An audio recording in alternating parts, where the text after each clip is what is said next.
ये friends welcome to our channel education mania. दोस्तों, recently China ने अपना 2023 का डिफेंस बजट लॉन्च कर दिया है और एक बार फिर जैसा कि आपको पता है कि इस बार मैसिव हाइक देखने को मिली है चाइना के डिफेंस बजट में। और ऑफिशियल रिपोर्ट के अनुसार कहा गया है कि चाइना ने अपने डिफेंस बजट को 300 यूएस बिलियन डॉलर पर जो है इसको क्रॉस कर दिया है। और मैं बता दूं, इनका लास्ट बजट जो था 253 यूएस बिलियन डॉलर, उससे 7.2% का यहाँ पर राइस हुआ उनके पिछले ईयर के डिफेंस बजट में। क्या है इसके पीछे का कारण, और क्यों चाइना ने अपना डिफेंस बजट को इतना, बजाय इतना स्ट्रॉन्ग बजट के होने के बावजूद भी उन्होंने अपने डिफेंस बजट को क्यों इतना इंक्रीज़ किया, इस सब के बारे में आप पूरी वीडियो में डिटेल में जानेंगे। उसका इम्पैक्ट इंडिया में और यूएसए में किस तरह से पड़ने वाला है, क्यों इंडिया के लिए नेगेटिव इम्पैक्ट यहाँ पर क्रिएट हो सकता है, सब जानेंगे वीडियो में। वीडियो को शुरू करने से पहले मैं आपको बता दूं कि वीडियो को अगर आपने लाइक नहीं किया आपको, तो वीडियो को पसंद है तो लाइक कर लीजिएगा, और चैनल को सब्सक्राइब नहीं किया, मोस्ट इंपॉर्टेंट थिंग, तो चैनल को सब्सक्राइब कर लीजिए। मोटिवेशन मिलता है हमें, आगे आपके लिए ऐसी फ्री कंटेंट आपको प्रोवाइड करेंगे। बिट ऑफ दिल से, अगर आपके दिल से अगर आवाज़ आती है कि वाकई में अच्छा कंटेंट मिल रहा है भाई का, तो प्लीज़ सब्सक्राइब करें चैनल को। चलिए मूव ऑन करते हैं, यहाँ पर हम पूरी बात करते हैं क्या है इसके पीछे का मुद्दा। तो रिसेंटली हमने देखा है कि चाइना ने अभी अपना डिफेंस बजट लॉन्च किया है, जो कि उन्होंने अपना ऑफिशियल जो अपने ट्विटर हैंडल में जो बजट बताया था 260 बिलियन डॉलर का बताया था। लेकिन यूएसए की जो जर्नल्स की अकॉर्डिंग, जो उनके जर्नल्स होते हैं उनके अकॉर्डिंग ये कहा जाता है कि चाइना जो भी अपना डिफेंस बजट दिखाता है वो अप्रोक्सीमेटली 30 to 40 बिलियन डॉलर कम ही दिखाता है, जो उनके रियलिटी में होता है। एक्सपेक्टेड जो अपनी शो करता है वो 30 to 40 बिलियन डॉलर कम ही करता है। तो अगर हम यूएस जर्नल के प्रिडिक्शन से जाएं, तो उसका मतलब चाइना ने अपना बिलियन बजट जो है 300 बिलियन यूएस बिलियन डॉलर जो है वो उन्होंने अपना यहाँ पर लॉन्च किया होगा। अब ऐसे में हमने पता है कि चाइना का तो इतना बड़ा सवाल तो आ रहा होगा कि चाइना इतना, पहले ही उनका डिफेंस बजट इतना मैसिव हाइक पे रहता है, मैसिव बजट होता है चाइना का डिफेंस में। अपना अपने इंफ्रास्ट्रक्चर, अपने बजट का, जो कि यूनियन बजट का बहुत ही मोटा part, even the maximum part वो अपने डिफेंस में इन्वेस्ट करता है, जस्ट लाइक इंडिया। तो और एशिया में भी उनका इतना बड़ा बजट है, even European countries among Asian countries सबसे ज़्यादा जो है डिफेंस बजट चाइना का ही है। Even China has the second largest defence budget all over the world after USA. USA का जो आता है वो सबसे ऊपर आता है, अराउंड 645 बिलियन डॉलर जो उनका इस समय चल रहा है करंट बजट। तो यूएसए के बाद चाइना सेकंड नंबर पे आता है हाईएस्ट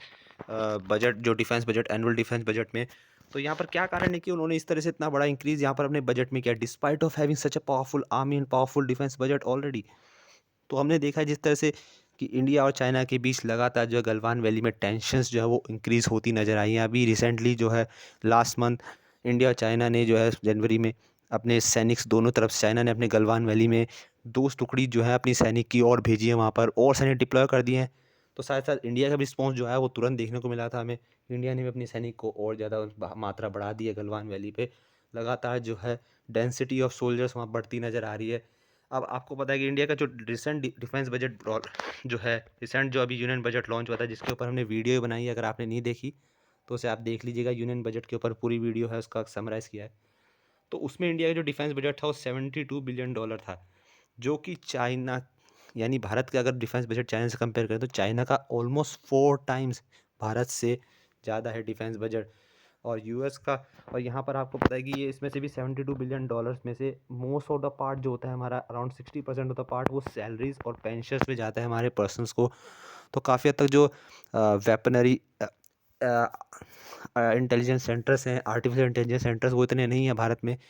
तो उस पर भी काफ़ी हद तक जोर देना भारत को बहुत ज़रूरी होगा। और ऐसे में चाइना का डिफेंस बजट और ज़्यादा लॉन्च करना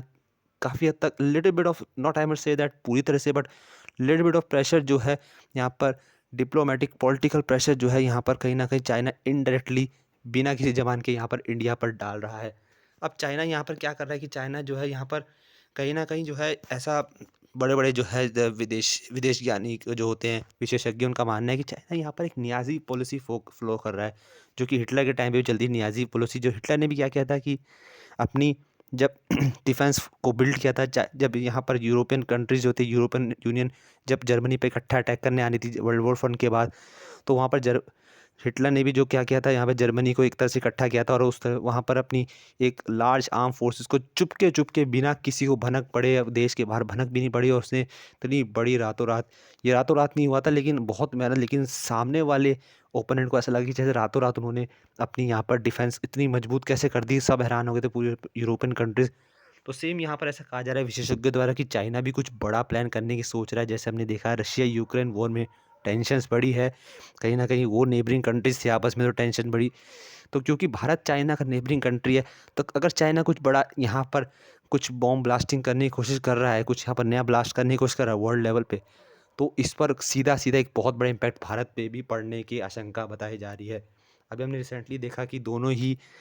देश के फॉरेन मिनिस्टर्स थे, उनके बीच जो थी यहाँ पर बैठक भी हुई थी भारत के और China for doctor S Jaishankar के साथ चाइना फॉरेन मिनिस्टर्स के साथ हुई थी बैठक। तो उसमें भी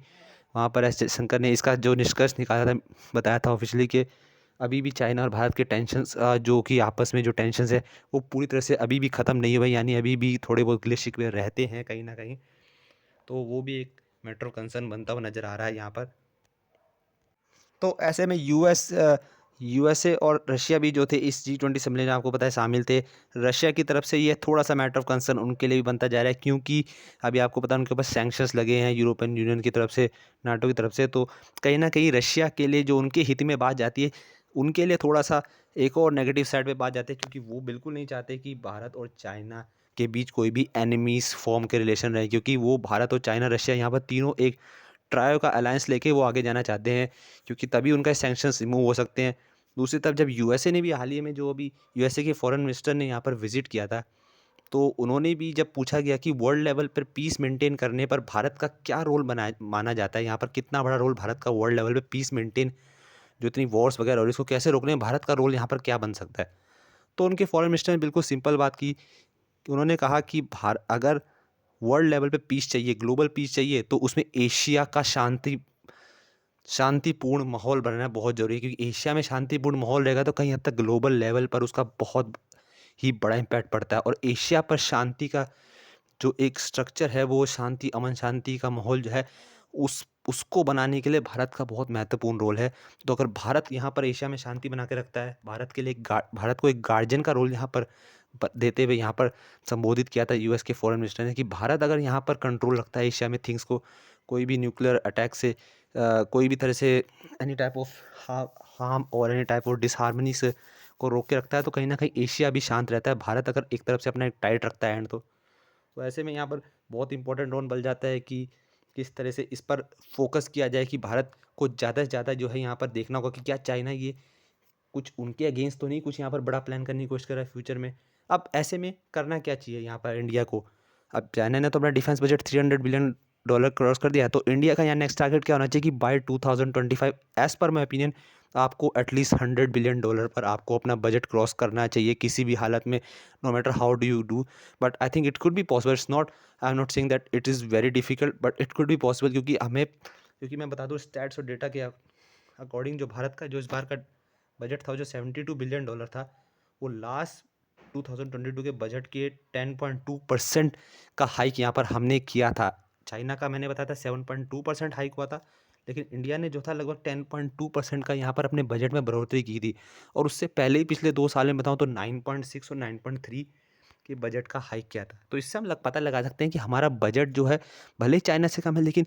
काफ़ी ज़्यादा तेज़ी से एक परसेंटेज, एक एक्सपोनेंशियल इंक्रीज़ जो है हमारे चाइना के कंपैरिज़न में वो ज़्यादा हो रहा है, जो कि एक अच्छा साइन है। तो इसीलिए हम एक्सपेक्ट कर सकते हैं कि by 2025 India should make a target to cross the defence budget and, और कैपेसिटी जो है सोल्जर्स कैपेसिटी उसको बढ़ाना होगा इंडिया को, खास तौर पे टेंस एरिया पे, बॉर्डर एरिया पे उसको बढ़ाना बहुत ज़रूरी है। तो रिक्रूट्स जो है काफ़ी ज़्यादा होने चाहिए इस समय में। तो आपको क्या लगता है? आप अपनी राय बता सकते हैं कमेंट बॉक्स में, किस तरह से हम इस सिचुएशन को टैकल करें, ताकि आने वाली कोई भी किसी भी तरह की कोई डिफ़िकल्ट या टेंस सिचुएशंस ना बने इंडो चाइना के बीच में, क्योंकि as always safety of our soldiers matters first. Thank you very much and subscribe to our channel.